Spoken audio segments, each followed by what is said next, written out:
Okay. I don't really need the stand. It's something to hide behind, really, and I like to walk around a bit. So, Joseph. Ben wants to put up the first of my slides. There we are.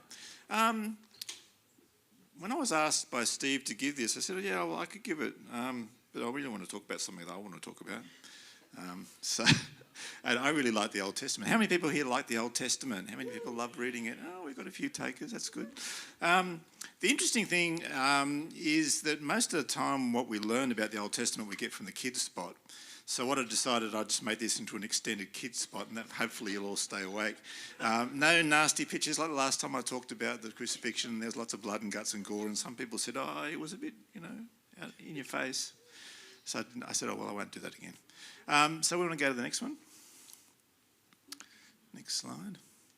So the first thing I wanted to talk about, a way of looking at the Old Testament, is the idea of Jewish poetry. So from the English point of view, Greek and Latin that we sort of grew up with, poetry is all about sounds. So the words rhyme, obviously. But Hebrew poetry is much different. It comes from a sort of a Canaanite sort of idea that basically the way it works is that the ideas in poetry rhyme. So they sort of interact with each other, but the words don't necessarily rhyme at all. So you'll get in Psalms, your hand will reach all your enemies, your right hand will reach those who hate you. So the two parts of that stanza are talking about hands, and they're giving you sort of like positive feedback to each other. God founded it on the seas, established it over the rivers. So he's talking about seas and rivers. So the idea that the thoughts or the message is interacting with each other, and sometimes it's positive, like in those two examples I showed you, and sometimes it's negative. So and sometimes they're sort of they're sort of like playing off each other. And so the idea that maybe the Old Testament, what we call the Old Testament, is actually an extended version of Hebrew poetry. So maybe what's happening is that you can actually see bits and pieces reflecting on what happens in the New Testament is one of the interests I have. So I'll go to the next one. So the way that works in reality is that when you read the Old Testament, you should think, how does this reflect on Jesus? Because the New Testament's all about Jesus, and the whole Bible's about Jesus, actually, if you look at it closely enough. And so sometimes, in the Old Testament, there's a prophecy, or you get in Isaiah, you almost feel like he's just jumping through the pages. But in other places, it's a bit more subtle. And in the life of Joseph, however, almost everything that happens in Joseph's life has some sort of parallel in Jesus' life, not necessarily in the same chronological order, because it just so happens that in that period, they weren't particularly interested in the timing of things so much as we are. But if you think about the birth of Joseph, Rachel was the favoured wife of Jacob, but she actually had trouble giving birth. And so there's this whole thing, you read about it in the Old Testament. They sort of these two sisters are fighting with each other as to who can have as many children as possible. But God remembered her and listened to her, and she opened her womb. So basically God has an interaction and direct effect. And the same thing happens with Jesus. So, at the birth of Jesus, Mary was pledged to be with Joseph, but before they came together, she was found to be with child. And so the Holy Spirit, we're told, came across and overshone her, and basically God had a direct effect. So it's, from the birth all the way through, there are similarities. So we'll go to the next slide. So, of course, Joseph grew up and he was a shepherd, tending the flocks. A man of 17, he was tending the flocks with his brothers. And, of course, Jesus calls himself the Good Shepherd. So there's obviously parallels there. Now, obviously, if you understand what ends up happening, unfortunately, Israel has many, many sons, 12, and one daughter. But he loves Joseph more than any of the others. Partly, I think that's because he was the firstborn son of the favoured wife. and that leads to all sorts of problems. But in Matthew, of course, we find the same thing. Of all the people, of all of the sons of God, essentially, Jesus is the most beloved. So we find parallels in that, although, there are problems with that as well, even in Jesus' life. So if we go to the next slide. And so, as I said, I mean, those sort of things, having favourites breeds a lot of jealousy. And so in Joseph's life, that comes out. So when his brothers saw that their father loved him more than any of them, they hated him and could not speak a kind word to him. And in Jesus' life, a similar sort of thing sort of gets fulfilled. In John, there's a passage about, is written in their law, they hated me without reason. So he was obviously Jesus was a very divisive figure. Either people loved him or they absolutely hated him. And the similar thing about Joseph, his father loved him and all of his brothers absolutely hated him. So it's a similar sort of thing. As I said, it's Jewish poetry. It's sort of the two ideas are sort of coming against each other. So we'll go to the next one. And so as a mark of his love for his favoured son,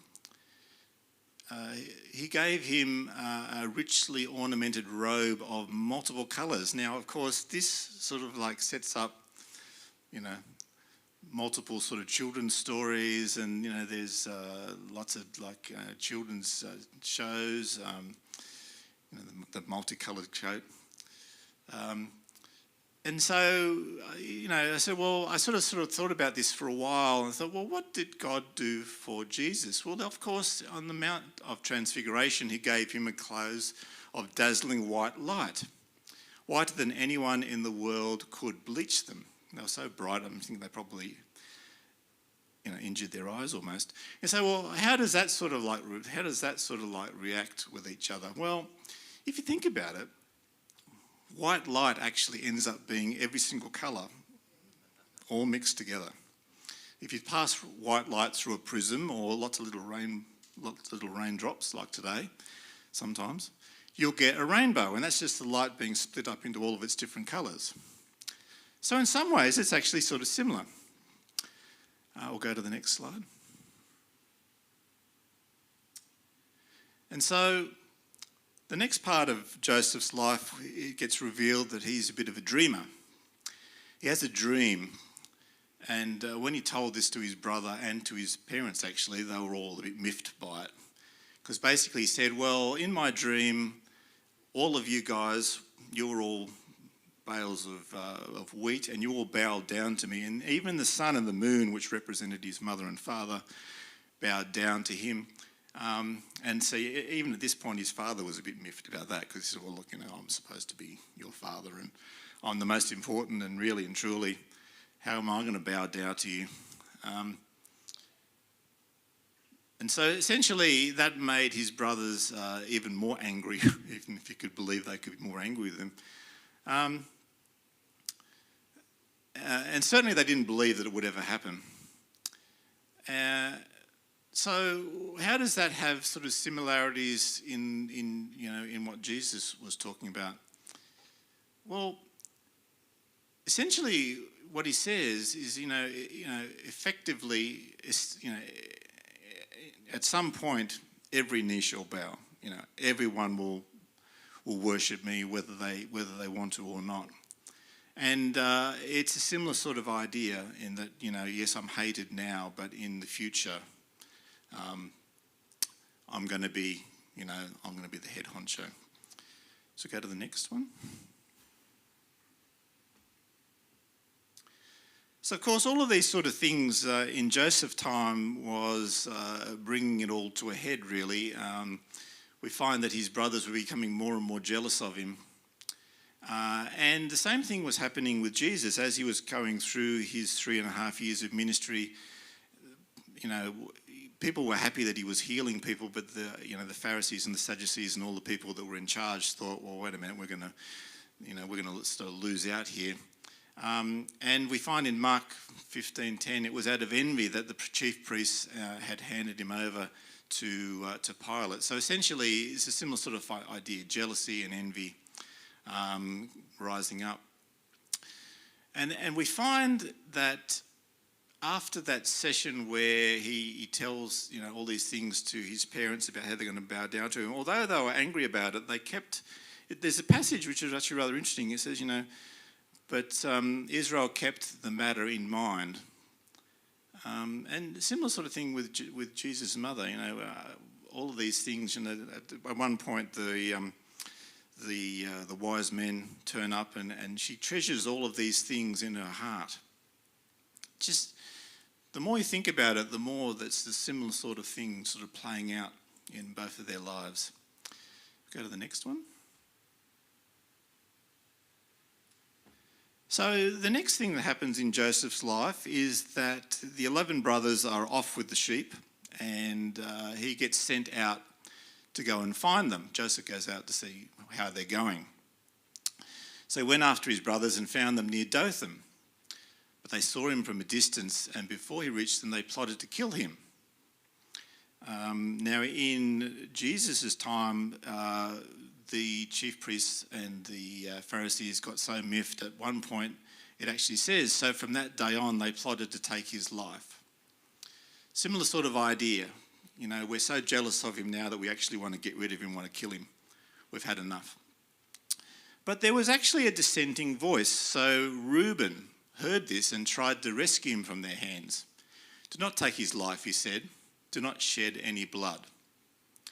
And so even though the Sanhedrin, who was the 70 elders of Israel as a group, wanted to get rid of Jesus, there was a dissenting voice, Nicodemus, who had gone to Jesus earlier and who was one of the very own of their number in the Sanhedrin. And basically he stood up for him and says, well, does our law condemn anyone without first hearing him to find out what he is doing? So there's a dissenting voice. Go to the next one. So when Joseph came to his brothers, they stripped him of his robe, the richly ornamented robe he was wearing. Same thing, of course, happens to Jesus. They stripped him of the robe that they had put on him, the scarlet robe, in readiness to put him on the cross. And with Joseph, they threw him into a cistern, which is basically like a big empty. It was a cistern was like a big pit that had been dug out to store water, but this one was empty. There was no water in it, otherwise he would have drowned, obviously, and they would have actually killed him. And then there's this interesting verse in the Old Testament in Zechariah, but as for you, because of the blood of my covenant with you, I will free your prisoners from the waterless pit. You say, well, that's interesting, isn't it? Lots of waterless pits going on there. Go to the next one. So the next thing that happens is that Joseph is down in this hole, and the Ishmaelites arrive. Now they were, if you go back into the Old Testament, all of the groups actually were all, derived from in different ways. But essentially, the Ishmaelites were, in this group of people, were travelling down towards Egypt to sell some goods and to buy some goods. So essentially what happened was after putting Joseph in the pit, the brothers then sat down to eat their meal, so they weren't particularly worried about it. And a similar sort of thing happens when Jesus is in the Mount of Olives. They sat down and kept watch over him there. So they looked up and saw a caravan of Ishmaelites coming from Gilead. Their camels were loaded with spices, balm and myrrh. Now, when you read about spices, balm and myrrh, you think, well, that's interesting, because when Jesus was born, we always say that there were three wise men, although it doesn't actually say there were three wise men. There were three presents. Could have been any number of wise men. They opened their treasures and presented him with gold, incense and myrrh. So obviously there was no gold. Ishmaelites probably did have some though. Next. So then we know that the story of Joseph, he was basically sold. So essentially, rather than killing him, they decided, well, we don't get anything out of it if we knock him off, but maybe we can just sell him to the Ishmaelites and get rid of him. So when the merchants came by, his brothers pulled Joseph out of the system and sold him for 20 shekels of silver. And they took him down to Egypt. So there's all these obscure passages in the Old Testament, and you read them and you think, well, what's that doing there for? Leviticus 27. If a person between the ages of 5 and 20 set the value of a male at 20 shekels. So obviously Joseph was 17, so he was worth 20 shekels. It's interesting, actually, there's very little, it seems in the Old Testament, in the New Testament times, there's very little inflation, because the value of a 17-year-old stayed at 20 shekels.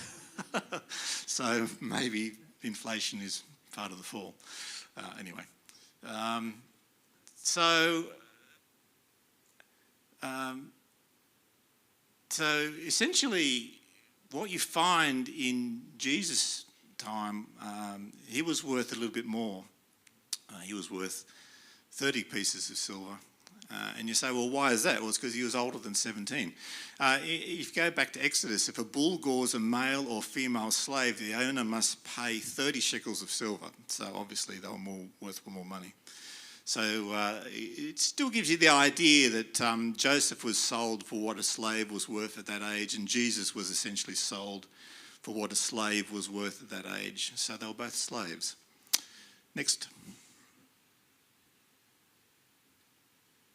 So obviously Reuben was the only one that didn't want to get rid of him. But Reuben had been away, and so when he returned and looked into the cistern and saw that Joseph was not there, he was very dismayed. And then, of course, in Jesus' time, they go to the tomb and they look into the pit and they say, well, he's not there. We don't know where he is. He's gone. Both of them are gone from where they were put. Next one. So the next part of Joseph's life is now he's been sold into slavery. The first place he ends up is in Potiphar's house. And Joseph was very diligent and worked very hard, and he prospered there. And so essentially Potiphar put him in charge of everything and gave him great success.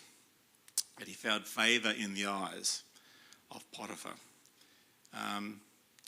And the same thing happens with Jesus. Jesus basically gets put in charge of everything, and God loves him, and even says in multiple places, this is my son. I love him, and I put everything in his hands. So essentially, similar sort of thing, similar sort of echoes of being put in charge of everything. Next. But of course, the next part is a bit unfortunate.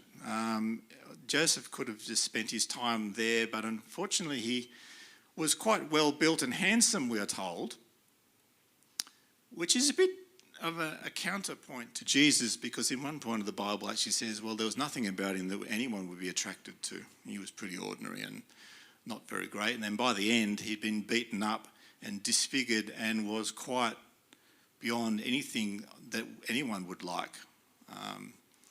So that was rather a counterpoint. But what ends up happening is that Joseph becomes the figure of Potiphar's wife's desire. And so she actually says, come to bed with me. And Joseph says, well, no, that's not something that I'm going to do. I'm just out of here, and runs away. And she ends up with his robe in her hands. And of course, Jesus, by the same idea, was tempted by the devil. He was taken and said, well, I can give you all of this. You can have everything. All you need to do is just bow down to me. And Jesus does the same thing. He says, no, I'm not doing that. So go to the next one. So what ends up happening with Joseph's life is that Potiphar's wife, when Potiphar comes back, makes up this story and says, oh no, look, Joseph tried it on, and I had to yell and scream, and look, I've even got his coat to show you that he was going to attack me. And so Potiphar gets incensed and throws him directly into prison. And of course, Jesus is sent to prison as well. So they both end up with some time in prison. Joseph was there longer. We'll go to the next one. And whilst in prison, Joseph finds himself between two criminals. Both of the attendants of the Egyptian king, the Pharaoh, had upset him. One was a cupbearer who was like the wine sommelier. He provided the wine, and the other one was the baker who provided the bread. And he was angry with those officials, and so he sent them to prison.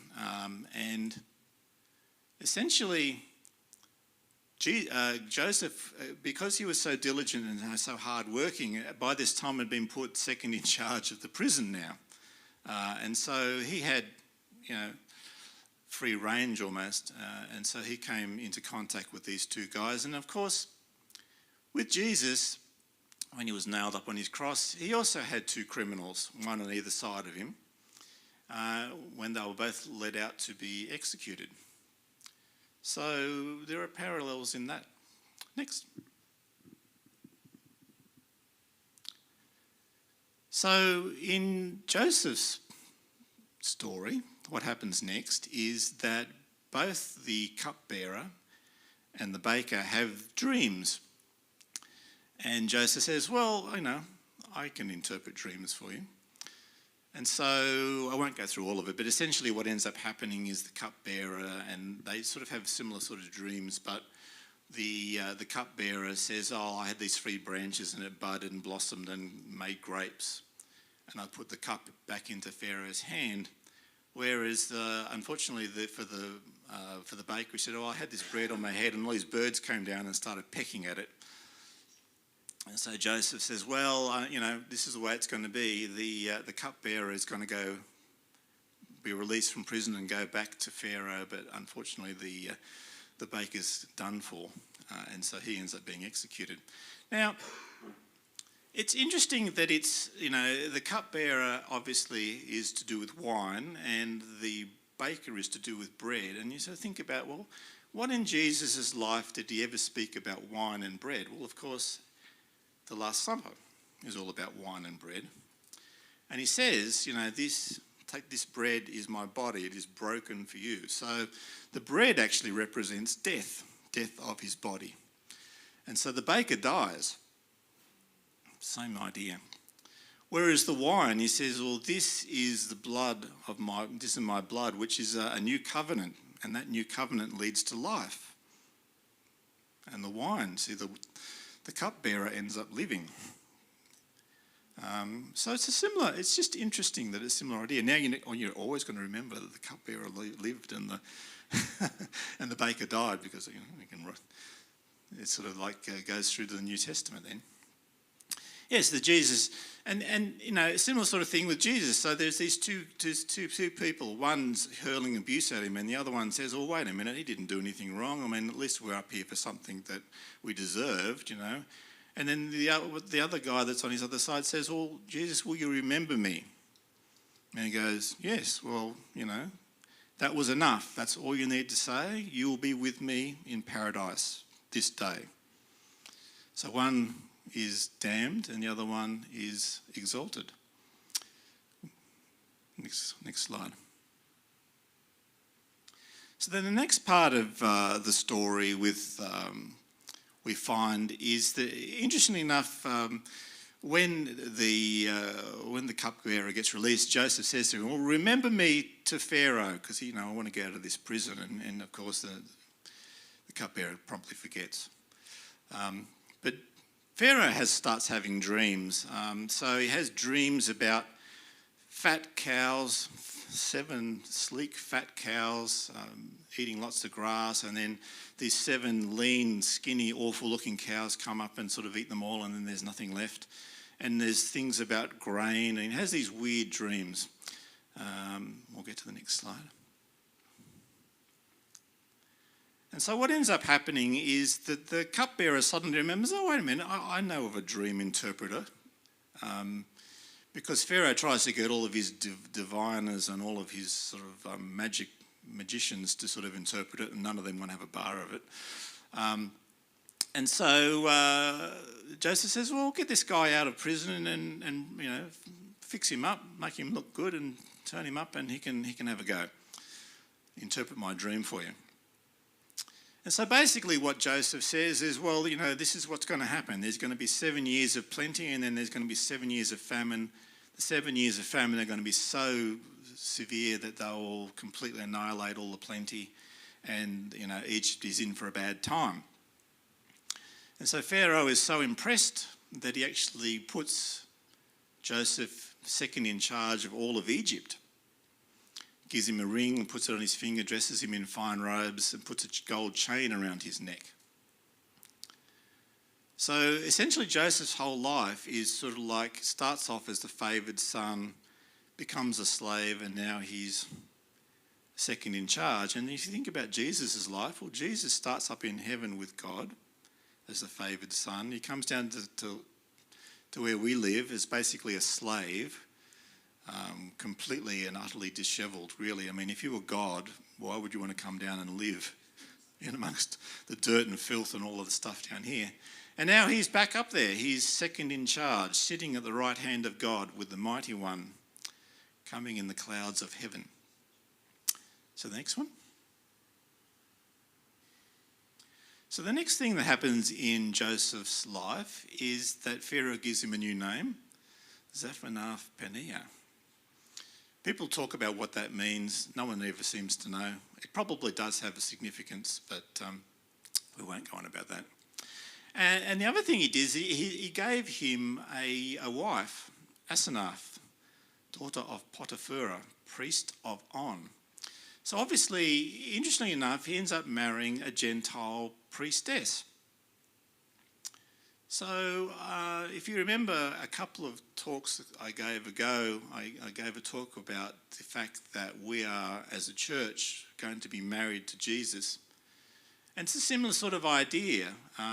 Joseph marries a Gentile priestess, and we are a royal priesthood, and Jesus will end up marrying us, which is, it's almost exactly the same idea. In Genesis 41, we find that Joseph was about 30 years old when he entered the service of the Pharaoh, king of Egypt. Now, Jesus, we find, was about 30 years old when he started his ministry, in that sort of idea that he was actually entering the service of God the Father at that point. So they're both about 30 years old. It's just an interesting correlation. Next.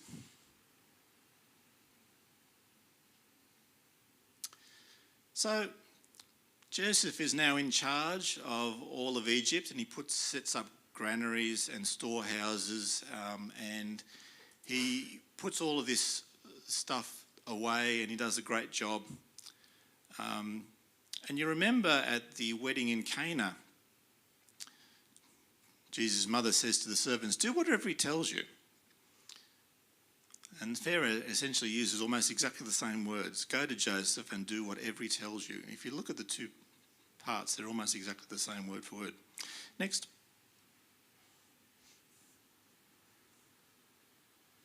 So obviously in Joseph's life, what ends up happening is that the famine is not just severe in Egypt, it's now severe in the land of Canaan, where his brothers and his father live.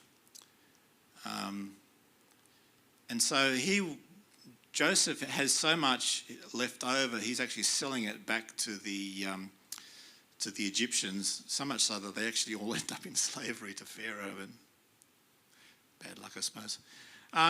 So what ends up happening is that they're starving up in Canaan, so, Israel says to the surviving brothers, well, I'm going to send you down there and you can buy some food, because I've heard that there's food for sale in Egypt and we don't want to starve to death. And so obviously Joseph recognises his brothers, but they don't recognise him at all, because of course now he looks like this really highfalutin Egyptian. And on the road to Emmaus, as these two people were walking along, Jesus turns up and he walks along beside them, but they didn't actually recognise him at all. Next. And so there's a whole lot of toing and froing. I won't go on about it, but essentially what ends up happening is that Joseph gives them some food, but then retains one of the brothers and then sends them back. And then they say, well, you've got to bring back Benjamin this time and blah, blah, blah. We won't go into all of that. Essentially, eventually what happens is he does make himself known to his brothers. And Jesus does the same thing. He sits down and breaks the bread, and then suddenly their eyes were opened and they recognised him. Next.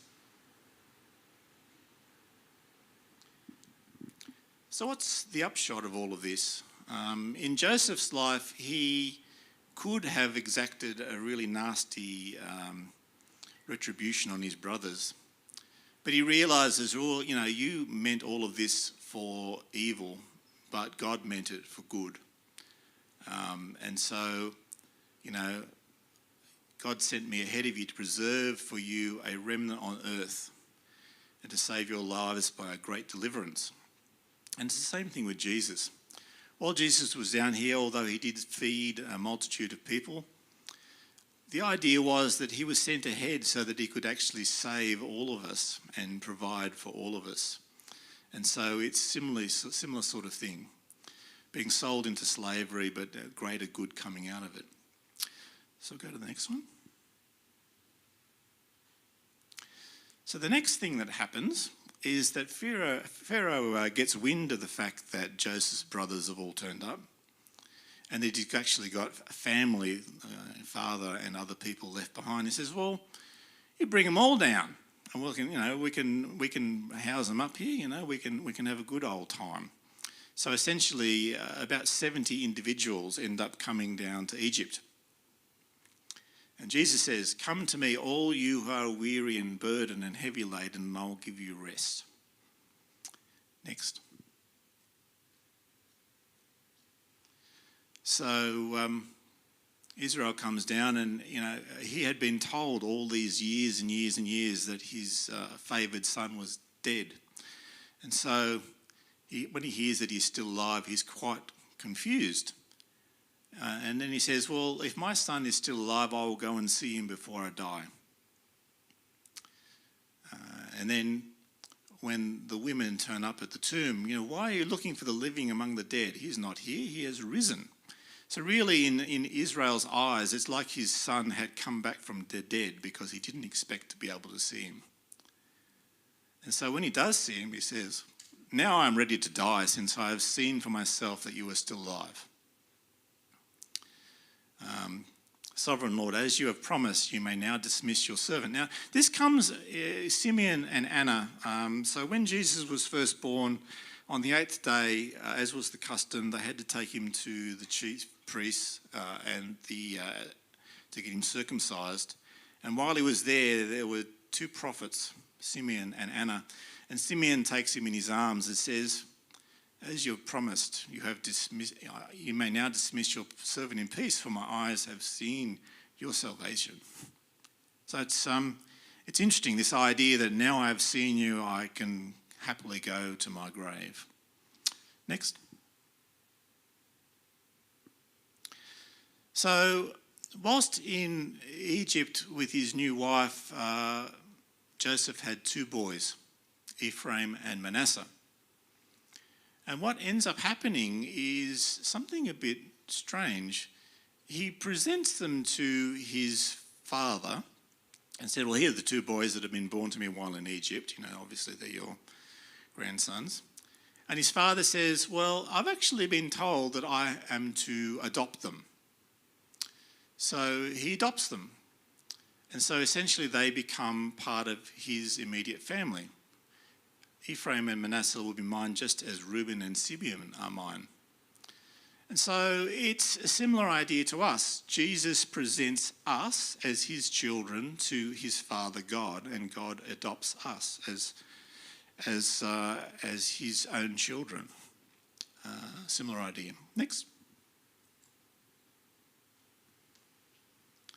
And the next thing that happens is that there's a blessing to these adopted kids. But something strange happens. So generally what happened in the Old Testament was the eldest son got most of everything. They got the blessing, they got most of the inheritance. and all the other sons were not as as favoured. But what ends up happening is that he crosses his hands over and he blesses the younger son more than the eldest son. And Joseph was a bit miffed and says, "No, Dad, you got the wrong one." And no, that was really part of it. Indeed, Jesus says there are those who are last who will be made first, and those who are first who will be made last. So it doesn't really matter the way the world reckons your life to be worth. God has a different reckoning, and obviously Israel had a different reckoning of Joseph's two sons. So he blessed them that day. And we are told, "Blessed is the man who perseveres under trial, because when he has stood the test, he will receive the crown of life that God has promised to those who love him." Next. So essentially, they didn't want to go too long. Sometimes I go over. So essentially the idea really is this idea that the Old Testament really does echo Jesus' life. The whole thing is about Jesus. You can read the Old Testament, you can read about Noah, you can read about Abraham, you can read about Moses, Ruth, and you can pick anyone. And if you sit there and think, how does this, this person's life, how does it echo what happened, in Jesus' life? And you'll be able to find things. So the Old Testament really is worth reading. There's lots and lots and lots in there, and hopefully this has been a blessing to you, and it's some different way of looking at things. All right.